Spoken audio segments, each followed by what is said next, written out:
पाकिस्तान की अर्थव्यवस्था लंबे समय से संकट में है, लेकिन अब जो आंकड़े सामने आए हैं वो सिर्फ आर्थिक कमजोरी की कहानी नहीं बताते, बल्कि एक ऐसे देश की तस्वीर पेश करते हैं जो गरीबी, बेरोजगारी और शिक्षा संकट के खतरनाक चक्र में फंसता जा रहा है। पाकिस्तान सरकार के ही आर्थिक सर्वेक्षण 2025-26 ने कई चौंकाने वाले खुलासे किए हैं। सबसे बड़ा सवाल है कि आखिर पाकिस्तान की जनता किस दिशा में जा रही है। आंकड़े बताते हैं कि पिछले 6 सालों में देश की गरीबी दर 21.9% से बढ़कर 28.9% हो गई है, यानी लगभग 2.7 करोड़ नए लोग गरीबी की श्रेणी में आ गए हैं और अब पाकिस्तान में गरीबों की कुल संख्या करीब 7 करोड़ तक पहुंच चुकी है। सोचिए, ये संख्या कई देशों की कुल आबादी से भी ज्यादा है। सवाल यह है कि जब सरकारें विकास के दावे कर रही थी, तब आम लोगों की जिंदगी इतनी मुश्किल कैसे होती चली गई? क्या पाकिस्तान की आर्थिक नीतियां जमीन पर नाकाम साबित हुई हैं या फिर राजनीतिक अस्थिरता ने पूरे सिस्टम को कमजोर कर दिया है? अगर आंकड़ों को और गहराई से देखें तो तस्वीर और भी चिंताजनक नजर आती है। ग्रामीण पाकिस्तान सबसे ज्यादा प्रभावित हुआ है।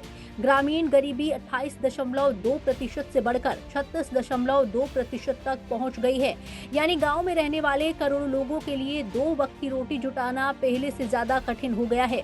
वहीं शहरी क्षेत्रों में भी गरीबी 11% से बढ़कर 17.4% हो गई है।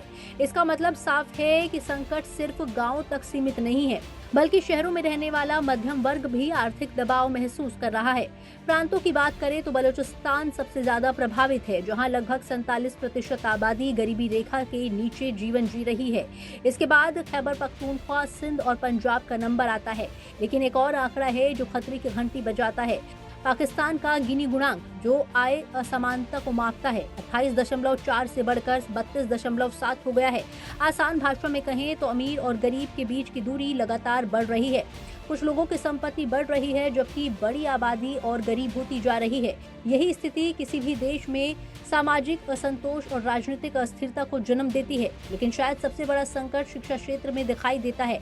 आमतौर पर जब कोई देश आर्थिक संकट में होता है तो वो भविष्य को बचाने के लिए शिक्षा में निवेश बढ़ाता है, लेकिन पाकिस्तान ने उल्टा रास्ता चुना है। शिक्षा पर सरकारी खर्च एक साल में 1251 अरब पाकिस्तानी रुपए से घटकर 962 अरब रुपए रह गया है।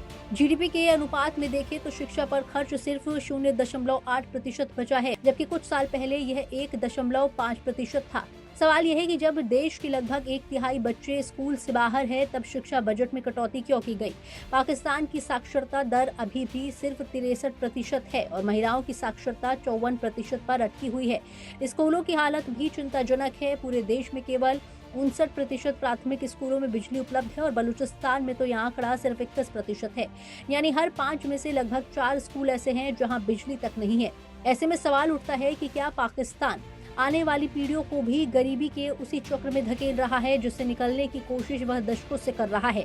अब बात उस खतरे की जिसका जिक्र खुद पाकिस्तान के आर्थिक सर्वेक्षण में किया गया है। रिपोर्ट चेतावनी देती है कि मिडिल ईस्ट में बढ़ता भू राजनीतिक तनाव पाकिस्तान के लिए नया आर्थिक झटका बन सकता है।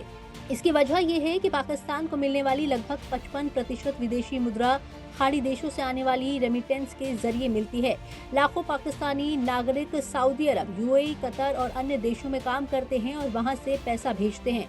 अगर क्षेत्रीय तनाव बढ़ता है, रोजगार प्रभावित होते हैं या आर्थिक गतिविधियां धीमी पड़ती हैं, तो इसका सीधा असर पाकिस्तान के करोड़ों परिवारों पर पड़ेगा।